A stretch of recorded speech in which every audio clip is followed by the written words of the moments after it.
আসসালামু আলাইকুম। রায়হান স্মার্ট সাপোর্টের পক্ষ থেকে আপনাদের সবাইকে স্বাগতম। আজকে সকালে আমি আমার পেন ড্রাইভটি আমার কম্পিউটারে কানেক্ট করি। তো কানেক্ট করার পর আমি দেখতে পাচ্ছি যে আমার পেন ড্রাইভটি কোনোভাবেই ওপেন হচ্ছে না।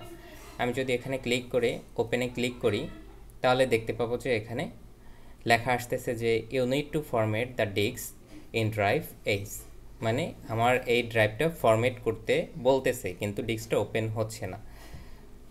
তো আমার এই ড্রাইভের ভিতরে অনেক গুরুত্বপূর্ণ ডাটা আছে যেগুলো আমি চাই না কোনোভাবেই ডিলিট হোক, কিন্তু কম্পিউটারে এটা আমি কোনোভাবেই ওপেন করতে পারতেছি না। তো এই জিনিসটা এখন আমরা কিভাবে ওপেন করব সেটা দেখে নেওয়া যাক। তার আগে আমি যদি এখানে ফরম্যাট ডিস্কে ক্লিক করি তাহলে দেখব যে আমার এই ডিস্কটা কিন্তু ফরম্যাটও হবে না। আমি যদি স্টার্টে ক্লিক করি তারপর এখান থেকে ওকেতে দিই, লেখা আসতেছে যে Windows was unable to complete the format, মানে আমার এটা ফরম্যাটও হবে না। তো এখন এই জিনিসটা আমরা কিভাবে সমাধান করব চলুন দেখে নেওয়া যাক।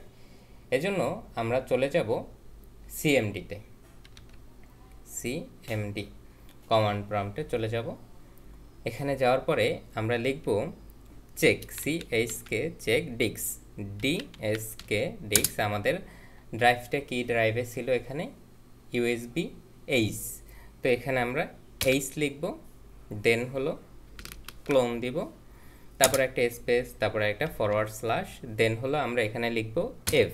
এবার যদি আমরা এন্টার করি তাহলে দেখব যে এখানে লেখা আসছে the type of the file system is wrong, মানে আমাদের ফাইলটা এখানে রিকভার হয়নি বা ফাইলটা ভিতরে কি আছে তা আসেনি। তো আপনাদের যদি এই কমান্ডটা দেওয়ার পরে আসে তাহলে এখানে লেখা আসবে যে স্ক্যানিং।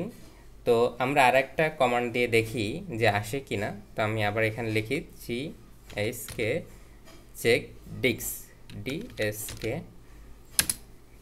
স্পেস, তারপর হলো এইচ, তারপর ডাবল ক্লোন, দেন হলো স্পেস, দেন হলো ফরওয়ার্ড স্ল্যাশ। এবার যদি আমরা আর লিখি দেন এন্টার করি তো আমাদের এটাতেও কাজ করলো না। আমাদের যেহেতু দুইটা কমান্ডই কাজ করলো না, এখন আমরা কিভাবে আমাদের ফাইলটা রিকভার করব। তো চলুন এই জিনিসটা দেখে নেওয়া যাক। তো এজন্য আপনাকে একটা ছোট একটা সফটওয়্যার ডাউনলোড করতে হবে। সফটওয়্যারটার নাম হলো ফাইন্ড অ্যান্ড মাউন্ট। আমরা যদি গুগলে সার্চ করি FIND, ফাইন্ড অ্যান্ড মাউন্ট। তো ফাইন্ড অ্যান্ড মাউন্ট লিখে সার্চ করার পর আপনাদের সামনে এমন একটা ওয়েবসাইট চলে আসবে findandmount.com। তো আমরা এই ওয়েবসাইটে চলে যাব। ওয়েবসাইটে যাওয়ার পরে এখানে আমরা দেখতে পাচ্ছি যে ডাউনলোড ফাইন্ড অ্যান্ড মাউন্ট, এখানে আমরা ক্লিক করব। এখানে ক্লিক করার পরে এখান থেকে ডাউনলোডে ক্লিক করব।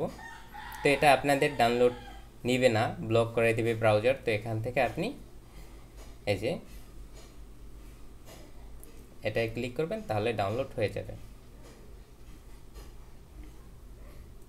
তো আমাদের যেহেতু ডাউনলোড হয়ে গেছে তো আমি আমার ফাইল থেকে ডাউনলোডে চলে যাই। এখান থেকে এই যে সফটওয়্যারটা, আমি এই সফটওয়্যারটা ওপেন করলাম, ইনস্টল করব এখন। Next, yes, next, install. তো আমাদের সফটওয়্যারটা ইনস্টল হয়ে গেছে।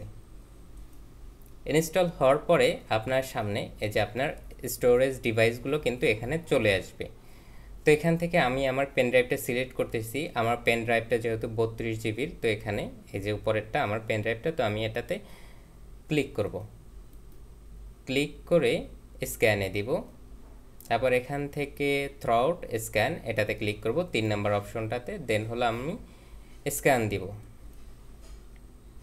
তাহলে আমরা আমাদের ড্রাইভের পার্টিশনটা এখানে দেখতে পাচ্ছি যে 31 জিবি, এটা ফ্যাট 32-এ ফাইল সিস্টেমে সেট করা আছে। তো এখন আমি যদি এটার উপরে ক্লিক করি পার্টিশনের উপরে, দেন হলো এখানে লিখি মাউন্ট অ্যাজ, দেন এখানে আমাদের অনেকগুলো পার্টিশন নাম চলে আসছে। এখন আমাদের দেখতে হবে যে এখানে আমাদের ড্রাইভে কি কি পার্টিশন আছে, CDEFGH।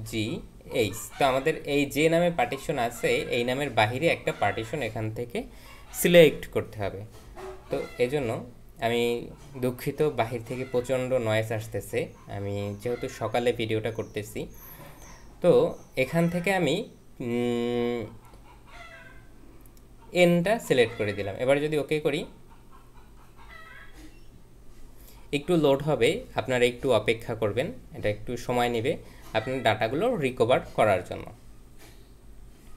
তো আপনারা ধৈর্য সহকারে একটু সময় অপেক্ষা করবেন। তো আমরা দেখতে পাচ্ছি যে আমাদের ডাটাগুলো কিন্তু এখানে চলে আসছে, আমাদের এই ড্রাইভের ভিতর যা ছিল। আপনারা দ্রুত এগুলো সব কপি করবেন, কপি করে আপনারা আলাদা একটা ড্রাইভে আপনার ডাটাগুলো নিয়ে নেবেন। দ্রুত এই কাজটা করবেন, না হয় আবার ডাটাগুলো লস হয়ে যাওয়ার সম্ভাবনা থাকবে। তো এভাবে আপনি আপনার পেন ড্রাইভের গুরুত্বপূর্ণ ডাটাগুলো রিকভার করে নিতে পারবেন। ধন্যবাদ সবাইকে। আপনি যদি আমার চ্যানেলে নতুন হয়ে থাকেন তাহলে অবশ্যই চ্যানেলটা সাবস্ক্রাইব করবেন এবং ভিডিওটি যদি আপনার ভালো লেগে থাকে তাহলে আপনি ভিডিওটা শেয়ার করবেন।